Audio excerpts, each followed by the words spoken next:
Let me introduce Rayla Campbell. Rayla is candidate for governor, lieutenant governor in the state of Massachusetts. She's a native of Boston. She believes in American exceptionalism and honoring the values of our rights and our Constitution. She believes that leaders should lead and not really pander to special interests. She's on the radio in Nashua. Welcome, and thank you for being here tonight.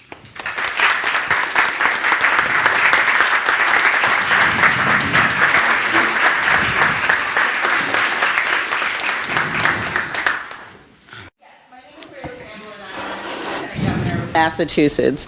I'm running because I know we need to make a difference in our communities and in our state. I ran for Congress last year against Ayanna Pressley. As you all know, we call her, yes, exactly, Dr. Evil. You know, she has been the epitome of what is destroying America with her hate and her vitriol and her words that she goes out there, pitting everybody against each other. And I saw her doing that firsthand in my district. My family is from Dorchester, Mattapan, and my husband's family is also from Dorchester, Mattapan, and Mission Hill projects. They are Irish, of course, we're African American. And the thought of teaching my children that they are half racist, shall we say? I mean, think about it. They're Irish and black. They have been through so much as us, as community. Irish need not apply. No niggers allowed, sorry, we gotta use that. Those are the truth. That is what was happening in Massachusetts, and we overcame that. Because you know what? Our families worked down at the docks together. They worked on the railroads together. They were all poor, and their children went to school together. And look, we produced beautiful grandchildren and offspring. I mean, my children are so beautiful inside and out, and it doesn't matter the color of their skin. What matters is that they were put here by God to do God's work, to learn and to give back. As a child growing up, I grew up in Scituate. A lot of people might be like, oh, that's the most Irish town in America. Yet, I grew up in the projects in Scituate. And when I grew up there, there were white children that were way poorer than we were. I used to feed the neighborhood and get yelled at by my mom because we were able to afford sugar cereals. Everybody loves it because I had Lucky Charms. And yes, you know, but I would give back and always help out my clothes too. My mom would get so mad, she'd go clothes shopping for me, spend tons of money, and I would give them to my friends who didn't have anything to wear on the first day of school because that was me. You know, I was like, if they don't have it and I have plenty, why not give back? We didn't see color of skin. That was portrayed upon us by now the left-wing media and the Democrats that are in office. We stand up for red, white, and blue, for those men and women who laid their lives on the line for us. And that's how I have always seen myself, and I raise my children that way. I don't look at skin color at all. Why are we teaching our children to be racist? How is that a benefit of America? We are a beautiful umbrella that has immigrants from all over. And what do they come here for? Freedoms, liberties, and opportunities. To have that American dream. And that's what we need to be teaching. A huge slogan of mine, history, learn it, don't burn it. We need to be bringing history back into our schools, civic back into our schools, teaching our children how to love their country. Because look at what we have done for the world. It is now time for us to do that here at home. And it starts in schools. And it starts with our children, teaching them to respect their country. In God we trust.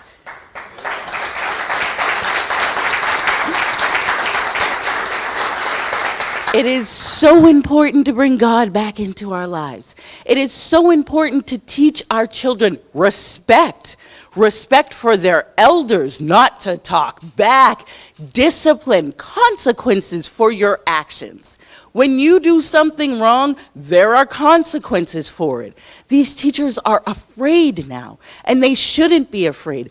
Us as parents need to be leading our children to greatness. And all children can do it. We all start at the same level. And if people just woke up and opened up their eyes, you want to fix your school and your community, get involved.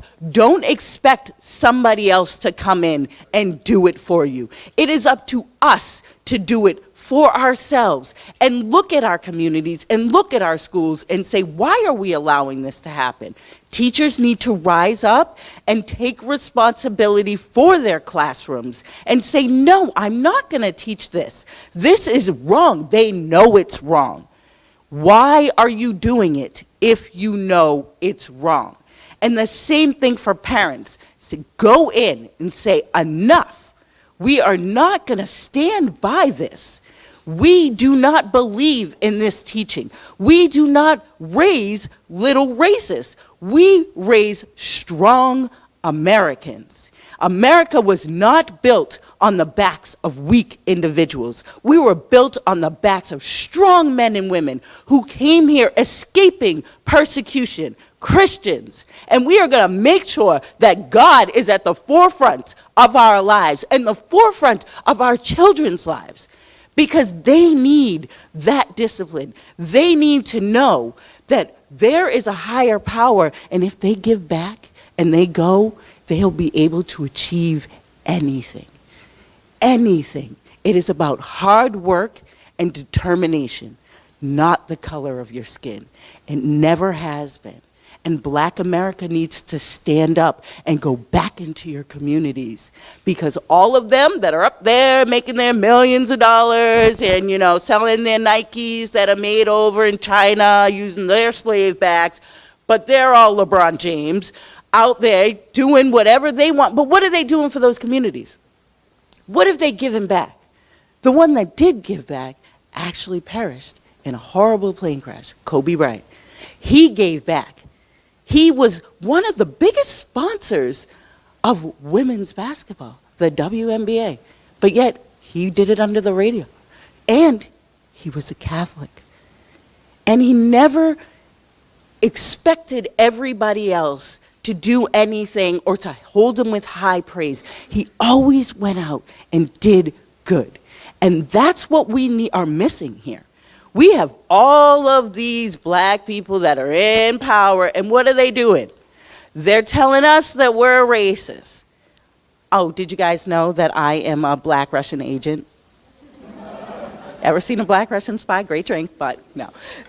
That is the stuff that they go out there and they're trying to portray, because the Democrat Party has always been the party of racism, and they want to keep that going. Martin Luther King was a Republican, yet they want to go out there and quote him all of the time. He was a Republican, and he is literally rolling in his grave at what he's seeing going on in this country. Why are we burning down our communities? Why are we trying to get entitlements and saying, when we're the only race that gets a free education because of the color of our skin? How's that? Privileged? I believe so. But there's no such thing as white privilege or Black privilege. We are American privilege because we were born in this country and we have the freedoms to do anything. Just get up off your feet, work hard, believe in God, trust in your family, bringing families back. I fight for fathers' rights. I want a lot of people to know that, because we see exactly what's going on in the court system. And I want to make sure that all of our men have access to being great fathers, because that's what children need. They need their fathers in their lives, and it will make such a difference. And that's why I'm up here fighting, and that's why I need a lot of support from everybody, and I'm so blessed to be here in New Hampshire. And I have a radio show in Nashua, WSMN. I am on every Thursday from 9 to 11 live, and I am offering anybody to come on, all of the candidates, people in office, please come on. It's a platform, a conservative platform, that you can get your voice out there. 2 hours, and I stream it live on Facebook. I have almost 15,000 followers strong in 1 year, so it's pretty impressive. I'm very happy about that, but I want people to come on because we need to get our voices out there.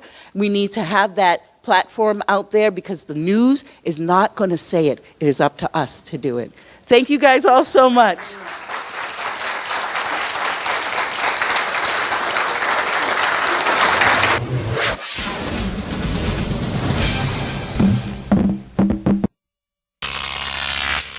Crop TV.